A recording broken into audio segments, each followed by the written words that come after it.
Udah dimulai. Ya, Assalamualaikum warahmatullahi wabarakatuh.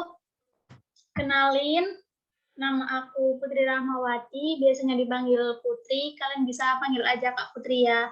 Di sini aku bakalan ngajar IPA sama teman aku, Kak Kalvina. Tapi Vina izin nggak bisa on cam ya, soalnya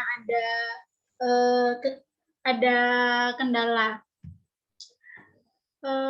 Sebelum kita mulai, kita bisa doa dulu ya teman-teman. Berdoa dipersilahkan.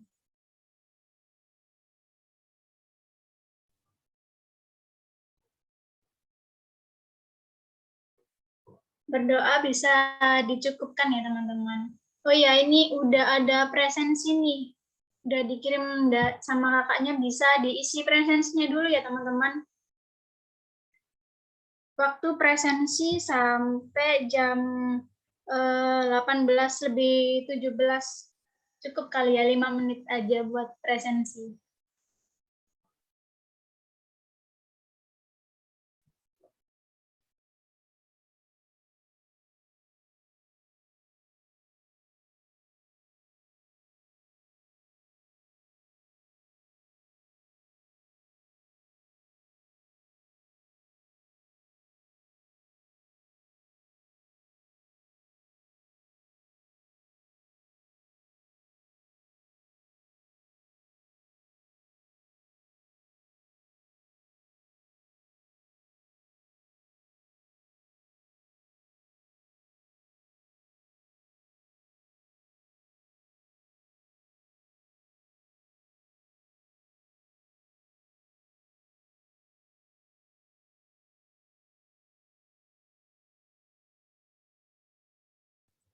Oh ya, kalau udah presensi bisa ketik 1 di kolom chat ya teman-teman.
Bisa langsung kita mulai nih.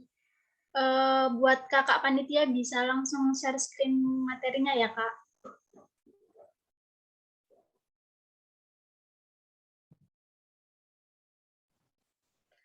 Tes suaraku masuk nggak Kak Putri? Ya, masuk kak. Oke, jadi malam ini kita mau belajar tentang pewarisan sifat pada makhluk hidup. Next, Kak.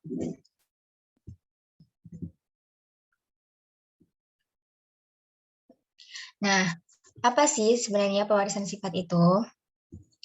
Pewarisan sifat itu adalah sifat yang tampak, yang merupakan sifat fisik yang bisa diamati secara langsung oleh mata kita. Contohnya kayak warna kulit, warna mata, bentuk wajah, rambut, dan sebagainya. Sedangkan sifat yang tak tampak, itu sifat yang tidak bisa diamati secara langsung.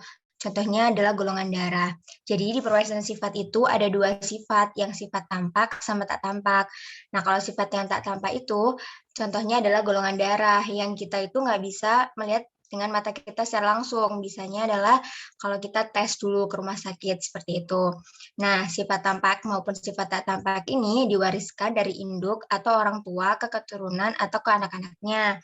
Proses penurunan atau pewarisan sifat dari induk ke keturunannya ini disebut sebagai hereditas atau pewarisan sifat yang merupakan salah satu bidang ilmu dari genetika.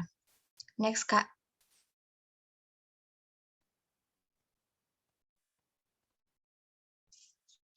Nah, bentuk terjadinya hereditas di dalam tubuh manusia itu bagaimana sih? Jadi, pertama, zigot ini terbentuk ketika ada peleburan antara sel sperma dari ayah dan sel telur dari ibu.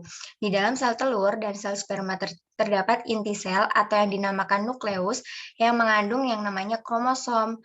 Bentuk struktur seperti kumpulan benang-benang halus yang tersusun atas banyak gen. Nah, gen sendiri ini akan substansi kimia yang berperan sebagai faktor pembawa sifat dari orang tua tadi. Karena itu, gen dan kromosom itu berperan penting untuk mengendalikan pewarisan sifat. Karena sel telur dan sel sperma masing-masing membawa gen atau kromosom sendiri-sendiri, maka ketika sel telur dan sel sperma orang tua melebur, zigot yang terbentuk akan mengandung gabungan gen-gen dan kromosom dari ayah maupun ibu. Jadi sifat yang ada pada anaknya itu biasanya gabungan dari ayah maupun ibunya. Nah, bentuk dari kromosom sendiri ada nih di gambar sebelah kanan.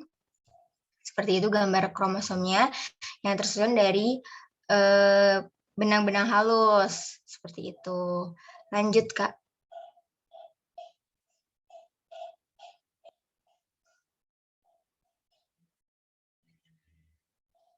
Nah, kromosom sendiri merupakan struktur berbentuk seperti kumpulan benang-benang halus yang berfungsi sebagai pembawa informasi genetik dari induk kepada keturunannya.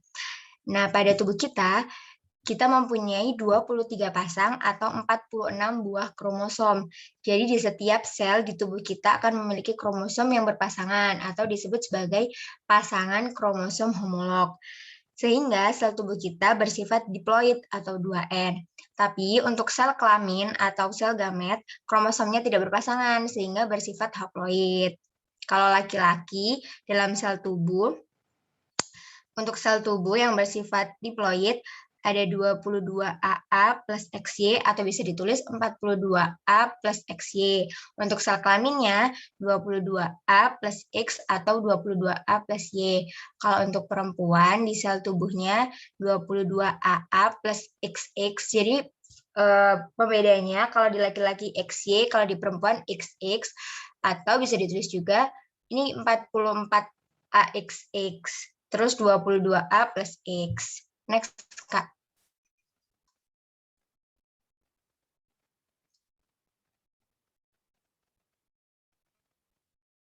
Nah, tadi kan ada kromosom tubuh sama kromosom laki-laki. Bedanya apa? Di kromosom tubuh atau yang disebut autosom berfungsi untuk mengontrol sifat-sifat tubuh suatu organisme, tapi tidak ikut menentukan jenis kelaminnya. Kromosom tubuh dilambangkan dengan simbol A yang berasal dari kata autosom. Jumlahnya ada 22 pasang atau bisa disebut sebagai 44 buah, sehingga sering ditulis sebagai 22AA atau 42A.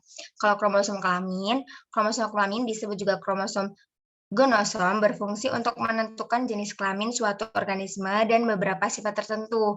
Gonosom ini berjumlah satu pasang atau bisa disebut 2 buah.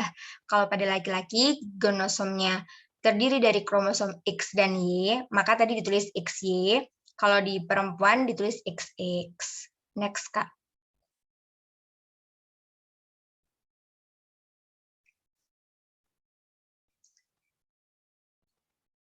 Nah, untuk gen merupakan substansi kimia yang mengontrol pewarisan sifat. Jumlah gen yang ada di tubuh kita bisa mencapai puluhan bahkan ratusan ribu. Masing-masingnya akan mengode sifat yang berbeda dan juga memiliki rumah sendiri-sendiri di kromosom. Nah, rumah gen ini disebut sebagai lokus. Setiap gen yang mengkode karakter tertentu sebenarnya masih punya beberapa variasi yang disebut sebagai alel. Misalnya gen pengkode warna bunga akan memiliki 2 macam alel atau 2 macam variasi, yaitu alel yang mengkode warna bunga merah dan alel yang mengkode warna bunga putih. Untuk selanjutnya bisa Kak Putri bantu aku jelasin ke adik-adiknya.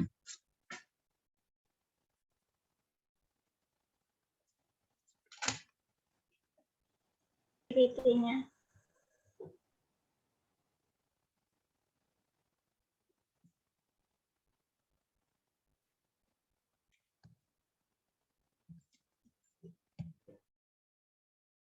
Nah, di sini ada hukum pewarisan sifat. Nah, teori pewarisan sifat ini itu pertama kali diteliti oleh Gregor Mendel. Nah, teori ini tuh biasanya dikenal sebagai teori Mendel ya, teman-teman. Dia itu merupakan seorang pendeta dan ahli botani dari Austria. Nah, pada ini tuh dia menggunakan kacang kapri atau ercis sebagai objek penelitian. Karena ercis memiliki pasangan sifat yang kontras, dapat melakukan penyerbukan sendiri, mudah dilakukan penyerbukan silang, daur hidup relatif pendek, dan menghasilkan banyak keturunan. Nah, ini teorinya tadi disebut dengan hukum Mendel ya, teman-teman. Atas jasanya dalam pewarisan sifat, beliau dijuluki sebagai Bapak Genetika. Nah, ini ada beberapa varian dari tanaman ercis ya, teman. Bukan tanaman ercis sih, ini tuh contoh dari beberapa persilangannya itu bisa dari bunga berwarna ungu disilangkan dengan bunga berwarna putih, terus ada biji bulat kuning disilangkan dengan biji bulat hijau, terus biji keriput kuning disilangkan dengan biji keriput hijau, dan lain sebagainya. Nah, Mendel itu melakukan 2 jenis persilangan. Yang pertama itu ada persilangan dengan menyilangkan ercis dengan satu sifat beda. Nah, ini tuh biasanya disebut dengan persilangan monohibrid. Sedangkan yang kedua ada menyilangkan ercis dengan 2 sifat beda yang biasanya disebut dengan persilangan dihibrid. Next, Kak.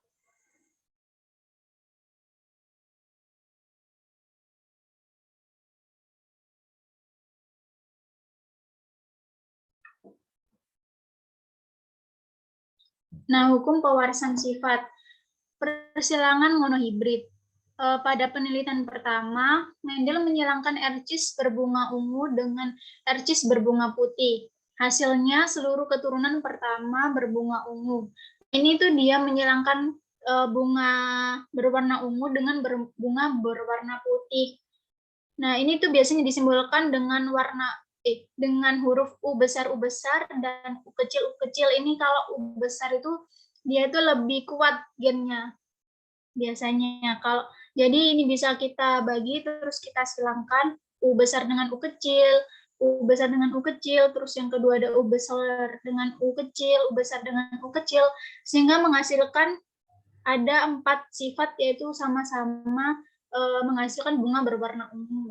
Kemudian keturunan tersebut disilangkan dengan sesamanya yang diperoleh keturunan kedua, yaitu 3 berbunga ungu dan 1 berbunga putih. Nah, jadi hasilnya ini tadi itu disilangkan lagi dengan sesamanya. Dengan sifat U besar U kecil dan U besar U kecil juga. Nah, ini tuh disilangkan. Nah, hasilnya tuh jadi U besar U besar, U besar U kecil, U besar U kecil, dan U besar U kecil U kecil. Kalau U-nya itu ada U besarnya, jadi dia itu warnanya jadi ungu. Nah, kalau dia itu U-nya kecil, maka dia itu bunganya itu jadi warna putih. Gitu. Bisa di next, Kak.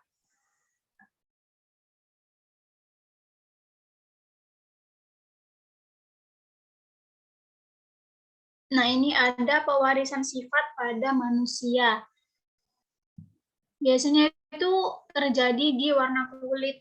Nah, warna kulit dikode oleh gen A, B, C yang mengkode pembentukan pigmen kulit, yaitu melanin, sehingga kulitnya gelap. Jadi, melanin ini tuh yang membuat dia itu warna kulitnya itu jadi gelap.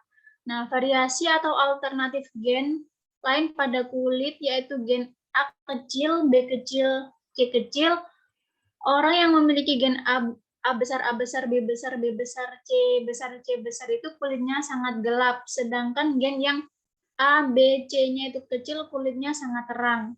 Nah, orang yang memiliki gen A besar, A kecil, B besar, B kecil, C besar, C kecil itu kan perpaduan dari yang besar ini sama yang A, B, C kecil ini kan. Jadi kulitnya itu berwarna sawo matang.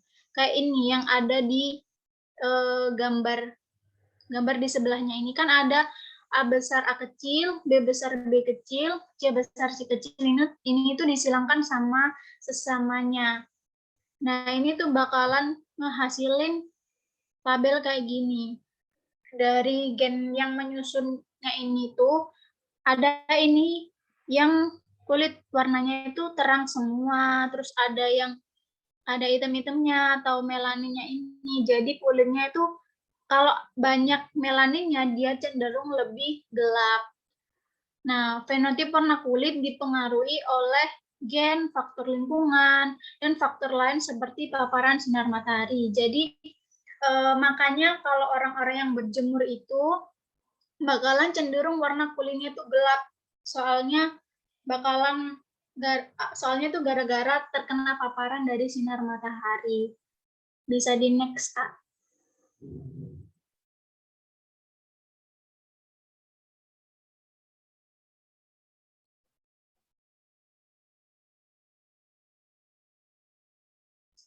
Lalu ada kelainan pada manusia yang diturunkan. Jadi ada beberapa kelainan yang biasanya diturunkan oleh induknya ke anaknya gitu. Contohnya itu yang pertama ada albino atau orang yang seluruh tubuhnya itu putih termasuk rambutnya, alisnya. Itu karena dia memiliki penyakit albino. Albino merupakan kelainan yang disebabkan tidak adanya zat warna atau pigmen melanin. Nah, makanya dia itu warnanya itu putih semua, kayak rambutnya sama alisnya itu juga putih. Nah, si penderita albino ini itu biasanya mengalami fotofobia atau takut cahaya. Pigmen melanin berfungsi melindungi kulit dari sinar UV. Karena dia itu nggak punya melanin, makanya dia itu takut sama cahaya matahari.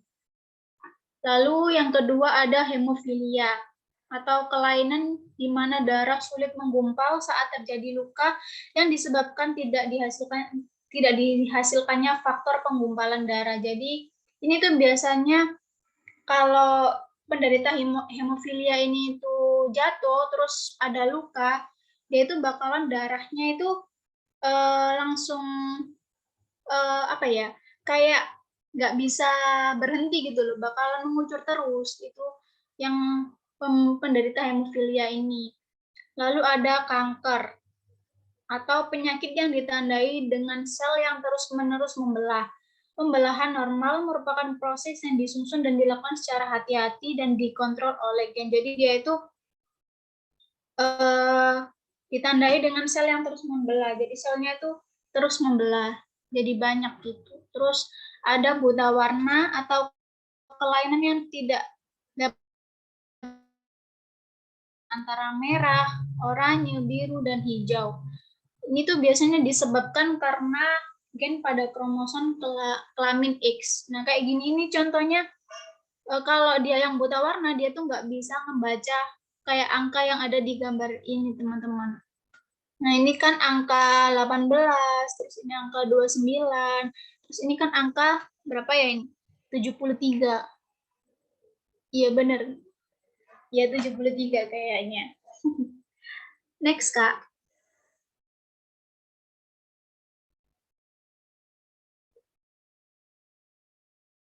Ya, udah selesai nih. Dikit banget ya materinya ya hari ini. Ya, bisa diceputkan, Kak. Oh ya, siapa tahu ada yang ingin bertanya atau ada yang ingin atau ada yang dibingungkan nih dari penjelasan aku sama Kak Kalvina tadi. Iya nih, boleh banget kalau ada yang dibingungin atau ada yang perlu ditanyain. Aku sama Kak Putri bakalan jawab sebisanya aku sama Kak Putri. Yuk, yuk teman-teman, ada yang tanya nggak?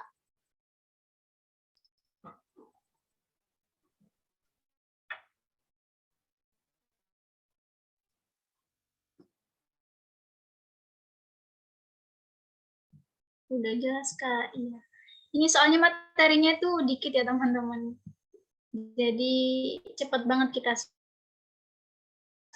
Oh ya, ini aku nggak itu ya, nggak sisipin kayak yang pertemuan-pertemuan sebelumnya, kayak ada soal-soal gitu. Soalnya ini kan materinya itu bacaan gitu ya, ada di PPT semua. Jadi udah aku gabung aja sekalian sama nanti post testnya di sini. Kalau kalau nggak ada ditanyain bisa kita langsung post test gitu.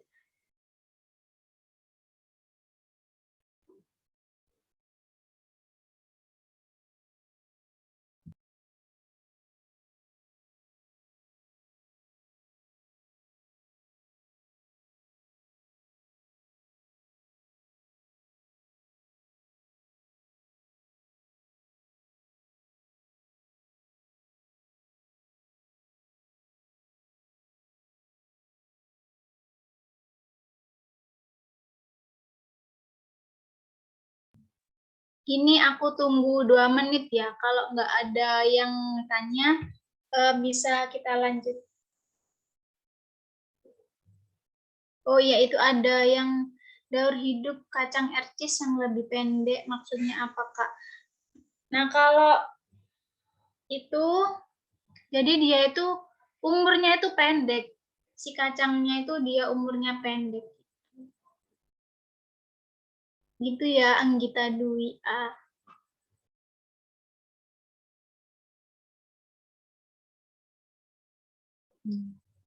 Makasih ya pertanyaannya.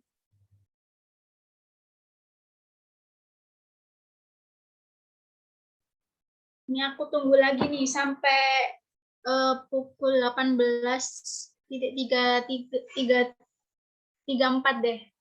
Habis itu kita kalau udah nggak ada yang tanya, bisa aku lanjut ke post test.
Sama Kakak Fania, buat post testnya bisa segera diisi ya teman-teman. Semangat!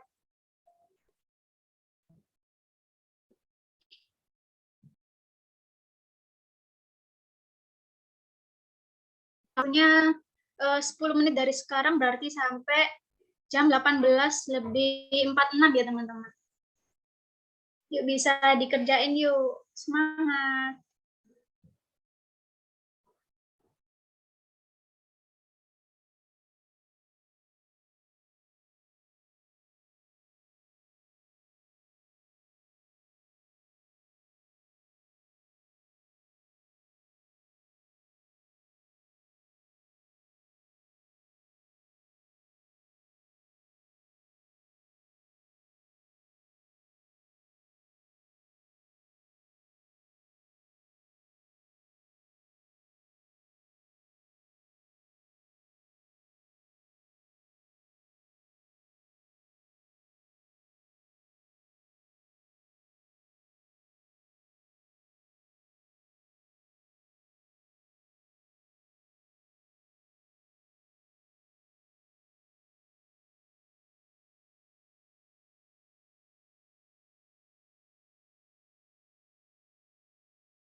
Ya, mau ngingetin teman-teman waktunya kurang 5 menit lagi ya.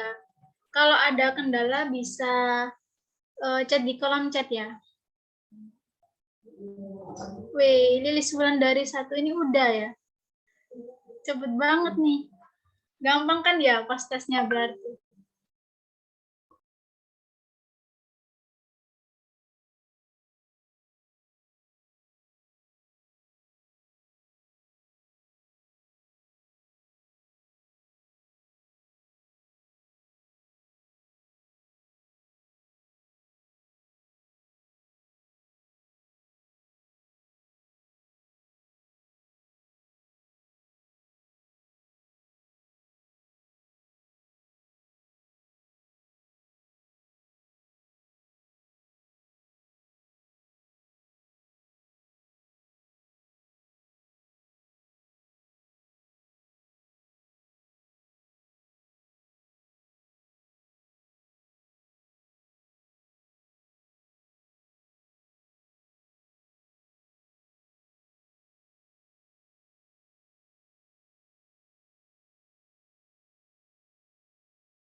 Wih, ini Anggita juga udah selesai nih.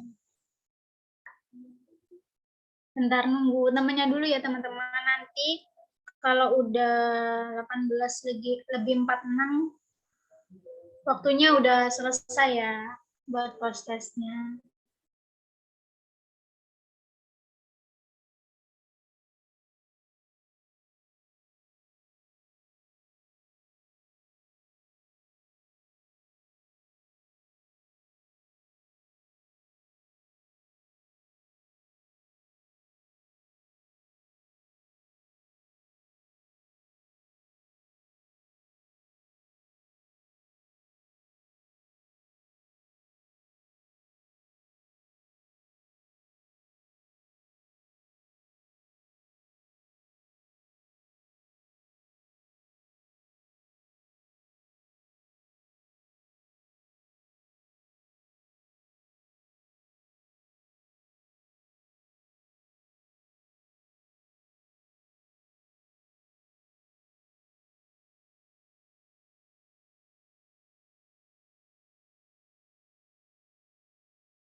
Nah, ini udah semua ya kayaknya. Udah ngisi pretestnya semua nih.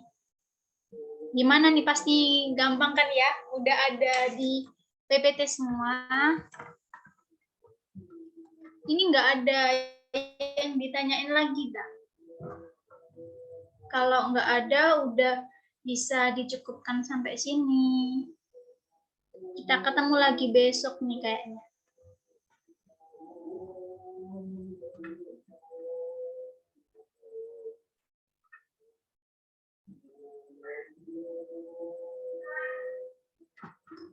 Ini kayaknya udah nggak ada yang ditanyain lagi ya.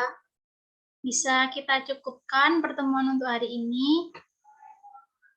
Karena tadi dibuka dengan doa, sekarang kita tutup dengan doa lagi ya teman-teman. Sebelum kita tutup pertemuan pada malam hari ini, marilah kita berdoa. Berdoa dipersilahkan.